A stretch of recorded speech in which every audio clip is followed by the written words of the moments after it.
YouTube, what is up?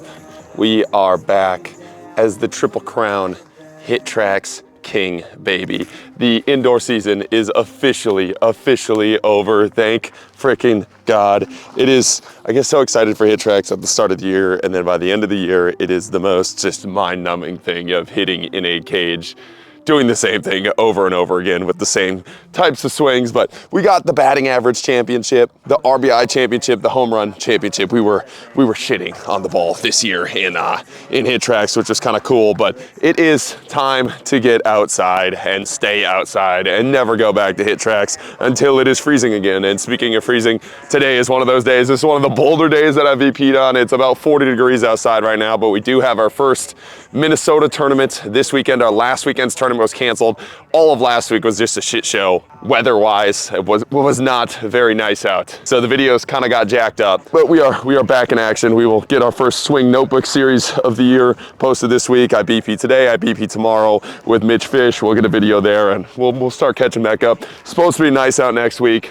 So the consistent BP schedule should be here, which is pretty nice. Today, I'm gonna stick strictly middle, mostly because it's freaking cold outside and I don't wanna go shag. Balls everywhere. Yesterday, I was hitting with Matty C outside. It was actually kind of nice outside yesterday, but we only BP'd for like an hour before Hit Tracks. I didn't want to set up all the cameras, but we were working push side, middle, pull. We kind of got a lot of really good shots done yesterday. But today, I kind of want to simplify, work on the middle, kind of pepper these gaps. One of the games that I'm going to play today is one that we started yesterday, and it's just the depth control game. So we're going to go 5 swings through the infield in the middle, 5 swings right at the edge of the grass of the outfield, 5 swings to the outfielder, and then 5 swings over the fence or hitting the fence as we go through on these middle shots. And I think this depth game is just another cool and engaging way to make tee work or just BP work in general. You can do this with your boys too, just a little bit more engaging, a little bit more fun, and I think it gives a little bit more intent and focus to your BP sessions.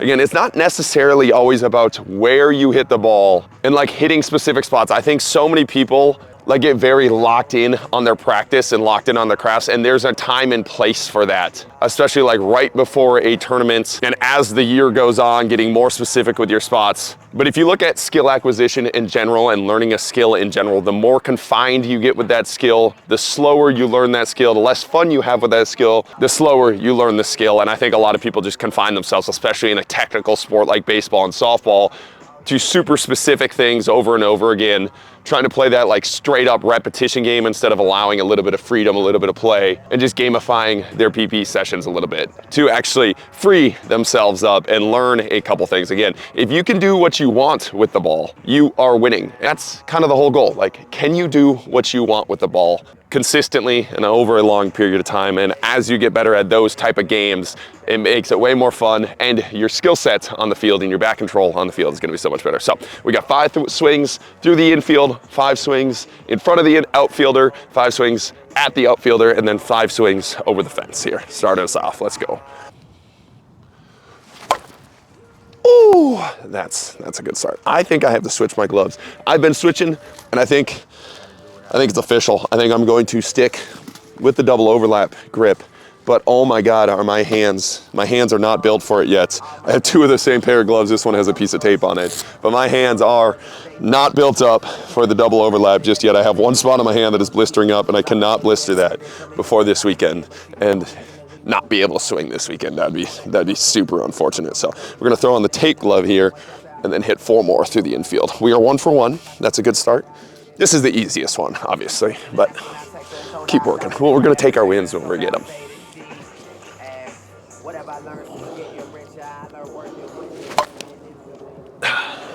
Again, I'm not going spots here, right? Like we're not even going right side middle, left side middle right now. We're literally just playing a depth game. And I think just simplifying it, having a little bit of fun of where do you hit the ball to put the ball on the ground if you want, where do you hit the ball to put it in the outfield, that type of thing. Don't even think about spots right now. As we go forward, obviously, that's a very important piece, but don't try to do too much at once. Just have a little bit of fun.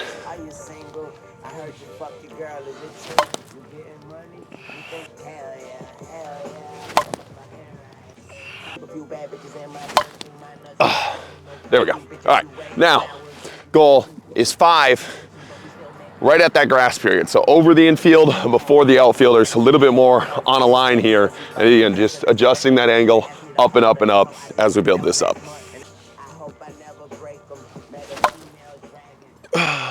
Actually, that's pretty good. That's pretty good. I'm not gonna give myself everything, but that was kind of exactly where we wanted that, right before the outfielder. Oh, and that is not good. That's to the outfielder. That's just a miss swing, but that is not what we want there. 1 for 2.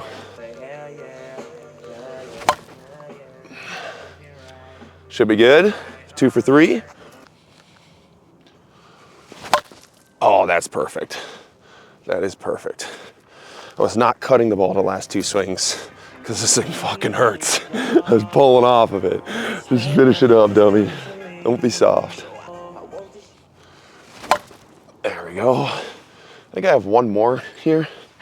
1 more. I don't know. I missed one. Missed the one. Popped that baby up. So maybe we're 3 for 4 here. Or maybe we're 4 for 5 and this is our 6th swing. I can't remember. Oh, that's a good swing, but that's more to the outfielder. Ah, dang it. So, missed 2 of them. That was not a bad swing. Somebody calling me? 1 second. Speaker shut off for a little bit. Now, we want 5 of that last swing. Hit it right to the outfielder. And then 5 home runs, which is probably gonna be decently hard with this bat actually if I'm trying to cut it, but we're gonna work on it. So 5 to the outfielder here. Stay in here. Damn, that was off the rack. That's too far. Too far. A little bit shorter. Get there. Yeah, there we go. Hold off just a little bit on that. I think we can hit just a little bit deeper, but not as far as the first one.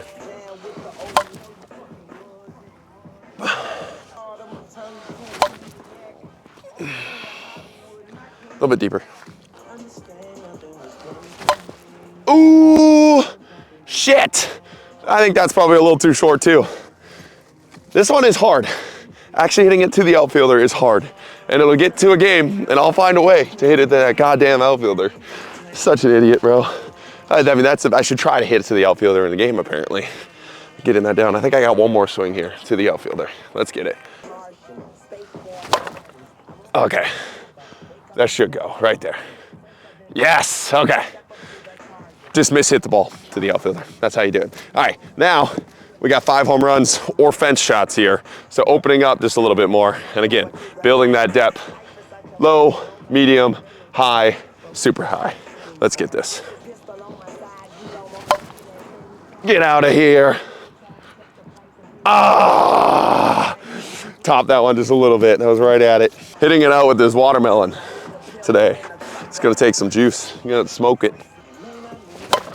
Oh, there we go. That one's good, okay. Helps when it's not an absolutely crap ball too. Ooh, that one should go. Missed it a little bit, but it went, okay. And 2 for 3. Keep going here. I'm really trying to stick, again, you can play around with a couple things. I'm gonna talk about something after this, talking about topping the ball a little bit and working on some different things. But right now I'm trying to stick with the cut home run and cutting it rather than just straight up lifting it. But again, if you're working on a depth game, you could just go into a straight up lift game, but we're gonna talk about that in a little bit. I'm gonna mix some things up after this round and show you what we wanna work on there.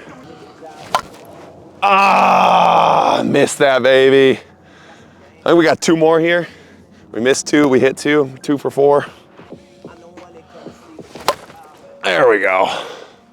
That one's crucified. God dang.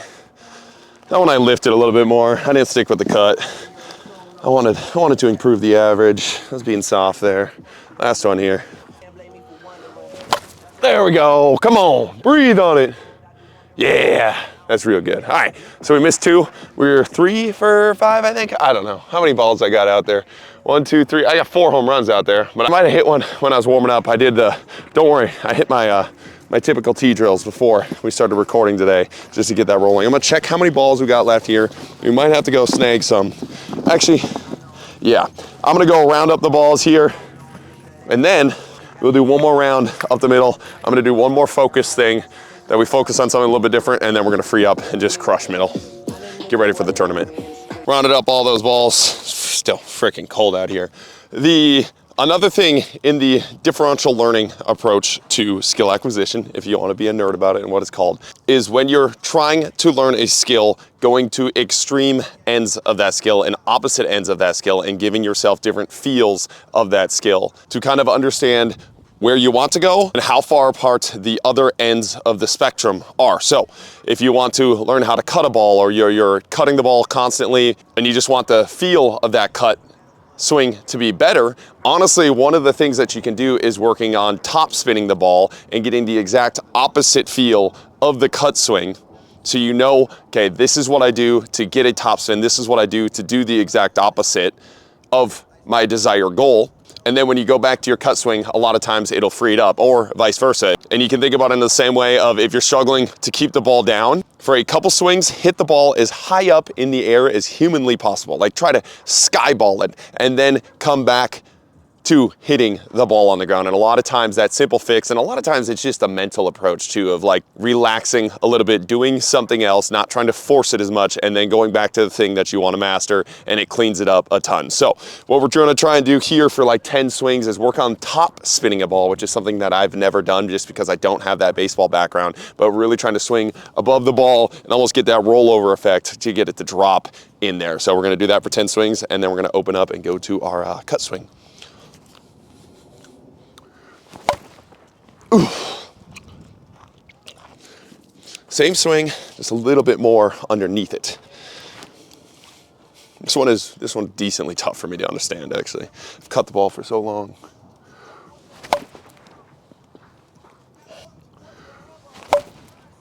Oh, okay, got it to drop up and over, but it's more side spinny, more top hand through.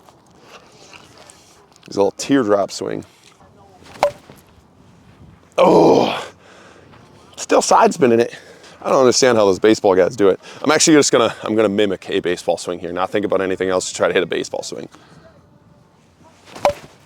Oh, yeah, okay. That's more of that feel. A couple more like this. I'm gonna hit some of my ASA balls like this, and then we will go back to the cut swing. Ooh, okay, that's the top spin. That is the top spin right there. This feels like a really gross swing, but again, that's the point. Make it feel gross, and then you can come back to your normal swing. Yeah, there we go. A couple more like that. Little teardroppers, and then we'll get back to cutting the ball. So my stupid memory card filled up. Not sure where that cut off, but if it did cut off during that rant, talking about the top spin versus the cut swing, I recorded on my iPhone. I'll do a little voiceover here, but we're finishing up with some deadly ass cut swings through the middle, just to get some game-like swings in before tomorrow's BP session. Let's go. Yeah, sick, sickening. Ooh. Ooh. Keep that baby low. Oh yeah. Seeds. Yeah. Hell yeah. Boom. All right, we're gonna increase the height of the tee just a little bit and then finish off there. Let's start with an actual ASA ball here. Last little thing of the video, a little rant I've been seeing on Facebook all over the place, is talking about how companies are only sending free bats to demo to the big names in the field. And it's people like complaining, like, if you want an unbiased review, you bat company should send these bats to average people and let them review it. It's like, guys, that's not how any marketing in any sector has ever worked, ever. You don't send product to people that aren't good at the sport. Like, that's not how that works. Like, think about basketball shoes. Like, the argument in softball is these people can hit a ball out with a stick. Like, what they say doesn't matter. It's like LeBron James can dunk in Hey Dudes. So shoe companies shouldn't sponsor him because he can dunk in any shoe. It's like, what are we talking about, guys? It's crazy, crazy argument, man. The people that are best, that have worked to be the best in the sport, are people to look up to in the sport, that you want to be like, and you want to swing the things that they swing. because they are at that level. You don't want to swing what the average Joe is swinging because they haven't earned that respect. And like, that should be something to look up to. And we should take advice from the people that are the best at the sport. And this is coming from somebody, I've never got a free bat from anybody, right? Like, this isn't me defending it because I get free bats or anything like that. Like, I am not even close to that level yet. But it's just like, just the logic in that. It's like, these dudes can hit it out with a stick. Yeah, and LeBron James can dunk in any shoe. So like, he shouldn't get free shoes. He shouldn't get signature shoes. The average Joe at YMCA playing pickup should. That's a dumbass argument, guys. Come on, let's cut these last balls.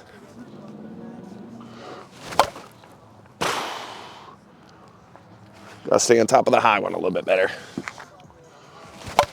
There we go. Oh yeah. Seeds. Seeds. Oh yeah. Seeds. Keep that rolling. That's a good feel. Boom. Peace. Ooh. There we go. Oh, that ball's destroyed. We're gonna end on that swing. I appreciate you guys watching. Appreciate you guys supporting the channel. We'll be back tomorrow for another BP session. And then we got our first Minnesota tournament of the year this Saturday. Wish us luck. Let's get it.